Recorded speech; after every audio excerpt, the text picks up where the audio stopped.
सामर्थ जी, राधे राधे। मध्य प्रदेश से। महाराज श्री जी की कृपा से उनके नाम में प्रीति है और उनके नाम का प्रतिदिन जाप भी करता हूँ। अभी मैं विद्यार्थी जीवन में हूँ। मेरी आदत देर रात तक जागकर पढ़ने की है। सभी के कहे अनुसार मैंने सुबह जल्दी जागकर पढ़ने का प्रयास लंबे समय तक किया, किंतु मन नहीं लगा। ऐसा मेरे और अन्य कई विद्यार्थियों के साथ होता है। महाराज जी, अपना मार्गदर्शन दीजिए। क्या भविष्य में इस दिनचर्या से शारीरिक और मानसिक स्वास्थ्य में बुरा प्रभाव पड़ सकता है, या मैं इसको ऐसे ही जारी रखूं, या एवं सुबह पढ़ने हेतु 2:30-3 बजे रात तक। हाँ, आजकल तो इसे बच्चे जो अच्छी पढ़ाई कर रहे हैं वो ऐसा ही हमें बताए। जब 9 बजे उनका शौच स्नान आदि, तो प्रश्न 9 बजे आप क्यों जगते हैं, तो उन्होंने कहा कि 2:30-3 बजे तक तो हम पढ़ते रहते हैं। तो अगर उसको ऐसा कर लिया जाए कि 11 बजे हम शयन कर लें, 12, 1, 2, 3, 4, 5, 6 घंटा हो गए, और 5 बजे उठ जाएं और फिर हम 9 बजे तक पढ़ाई कर लें। मान लो अगर 9 बजे आप जगते हैं तो शास्त्रीय पद्धति के खिलाफ हो गया ये दिनचर्या, और स्वास्थ्य के लिए भी ये ठीक नहीं रहेगा। क्योंकि जब ब्रह्म मुहूर्त 4 बजे से लेकर के और 6 बजे के बीच में अगर शयन किया जाता है तो ब्रह्मचर्य हानि की विशेष संभावना होती है, और आयु, श्री, कीर्ति, तेज, इन सब की हानि होती, क्योंकि जगत को प्रकाश देने वाले भगवान नारायण सूर्यदेव पधार रहे हैं, हम सैया पे सो रहे हैं। हमने तो गांव में भी देखा है कि 4 बजे कोलाहल शुरू हो जाता है, सब जग जाते हैं। तो अगर हमें अपने को सही मार्ग में लाना है, तो जैसे हम 9:15 बजे, एक बार किसी विद्यार्थी ने शौच स्नान 9:15 बजे, हम 9 बजे जगते हैं, विद्यार्थी ने बताया, हम 2:30 बजे तक पढ़ते हैं। तो इसी समय को बदल लिया जाए। महाराज जी, सुबह जल्दी उठा, लेकिन जैसा रात में मन लग रहा है वैसा सुबह नहीं लग पा रहा है। क्योंकि आपका अभ्यास नहीं है ना, आपका अभ्यास नहीं, इसलिए ऐसा लग रहा है। लेकिन महाराज जी, ये लंबे समय तक ऐसा करके देखा तो परिवर्तन कुछ समझ में नहीं आया। नहीं, तुम कहिए नहीं, तुम्हारा परिवर्तन कैसी बात हो, अनुभव की बात है। तुम्हारे अनुभव गलत हो सकते हैं।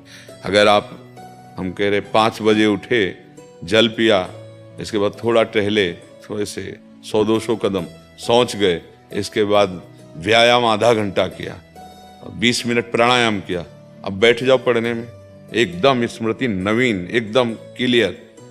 अब कितने समय तक प्रयास कर सकते हैं इसको? अरे जीवन भर प्रयास करना है। हम जीवन भर विद्यार्थी हैं, कोई पढ़ाई छूटेगी, कोई नौकरी मिलेगी, कोई किसानी, कुछ भी करेंगे। जीवन में एक दिनचर्या होनी चाहिए, सोने और जागने की एक लिमिट। जैसे एक बहुत व्यस्त शरीर है, उसके लिए 7 घंटे बहुत पर्याप्त है सोना। 6 घंटे वैसे पर्याप्त, पर 7 घंटे। अब जैसे अपने लोगों के तो 3 घंटे, 2 घंटे, 1.5 घंटे, 24 घंटे में 1.5 घंटे, 2 घंटे। अब जितनी कोटि का उपासना में प्रवेश है, और नहीं 5 घंटे, या 5 के बाद फिर नहीं माना जाता कि तुम सादा को पड़े सो रहे हो, ऐसे 5 घंटे आखिरी। पर जैसे किसान आदमी, व्यायाम किए हुए, बहुत मेहनत करने वाला व्यापारी, 7 घंटे से ज्यादा नहीं रखा गया सोने के लिए। आप देखो, फिर वही हमारी बात आती, दिनचर्या एक तेज लाती है। एक इसमें जो आप 6 घंटे पढ़ करके समझ नहीं पाओगे ना, वो 2 घंटे में आप 6 घंटे का काम निपटा लोगे। आपकी तेजस्वी बुद्धि होगी, आपकी प्रवीण बुद्धि होगी, आपके अंदर पावर होगा। अब ब्रह्म मुहूर्त में शयन कर रहे हैं, फिर 9 बजे जो नहाना है वो एक ऐसे खिलवाड़ मात्र है। आप 4 और 5 के बीच में उठे और स्नान किया, व्यायाम किया, 1-2 किलोमीटर दौड़ लगाई, थोड़ा प्राणायाम किया, फिर आप पढ़ के देखो। पर अभ्यास, अच्छा सात्विक भोजन, कुछ दिन अभ्यास। अब जैसे अपने लोग हैं, 1.5 या 2 घंटे एकदम फ्रेश, क्योंकि बचपन से अभ्यास किया, पूरा जीवन हो गया। अब उसमें 1.5-2 घंटे में आती है कि नहीं आती? कई दिन हो जाते नींद नहीं आती। तो अभ्यास अगर किया जाए तो बहुत सुंदर दिनचर्या। हम तो कभी ये नहीं कह सकते कि सूर्य उदय हो रहा है आप शयन कर रहे हो, ये ठीक नहीं। कभी ऐसा हो जाए अचानक, वो बात अलग, लेकिन दिनचर्या ऐसी, आप 2:30 बजे तक जग रहे हैं, फिर इसके बाद आप, तो आपके स्वास्थ्य में भी फर्क पड़ेगा, आपकी बुद्धि में भी फर्क पड़ेगा, आपके तेज में भी फर्क पड़ेगा। आज हम बुद्धिमानी समझ रहे हैं धन कमाना, केवल भोगों को भोगना बुद्धिमानी समझ रहे हैं। यही बुद्धिमानी मानी जाती है। एक जैसे आके प्रश्नकर्ता ने प्रश्न किया था कि हम ऐसों को तो जो मांस खाते हैं, शराब भी पीते हैं और अपने मतलब टाइम से यही टाइम 11 बजे जगना, ऐसा खूब ऐश्वर्यवान है, खूब मौज मस्ती से रहे, उनकी कोई परेशानी नहीं है। ठीक है, इसे तुम सुख मौज मस्ती समझ रहे हो। कुछ दिनों बाद शरीर छूटेगा, इसके बाद क्या रह गया? हर चीज यहीं रह जाएगी। ना तो तुम्हारे पास जितेंद्रियता है, ना भगवान नाम है, ना सत्य है, ना धर्म है। बचा क्या? आए किस लिए थे? मानव जीवन केवल इसी के लिए। तो जितना तुम्हें डल्लभ के गद्दे पर आनंद मिलता है ना, सुअर को कीचड़ में मिलता है। जितना तुम्हें अपनी भार्या पे, उतना उसको अपने संभोग में मिलता है। जितना तुम्हें अपने बच्चे प्यारे, उसको अपने बच्चे वैसे ही प्यारे। जितना तुम्हें सांसारिक सुख, वो वैसे बिष्ठा। तुम्हें रबड़ी रसगुल्ला जैसे अच्छा लगता है, उसको बिष्ठा और ये सब अच्छे लगते हैं। अंतर क्या रह गया? पशु में हमारे में अंतर क्या रह गया इतना? हमारा जीवन आध्यात्मिक जीवन, हमारा जीवन भागवतिक जीवन, समाज सेवी जीवन, तेजस्वी जीवन, भगवत प्रिय जीवन। तो पीछे वाले में यही हमने चर्चा की है कि हम इतने पढ़े लिखे, इतने बलवान बुद्धिमान सब बन रहे हैं और जरा जरा सी बात में भाई भाई को मार रहा है, जरा सी बात में बूढ़े माता पिता को मार रहे हैं। ये बुद्धिमानी है, ये पढ़ाई लिखाई, ये डिग्रियां हैं। अरे विद्या विनयम ददाति।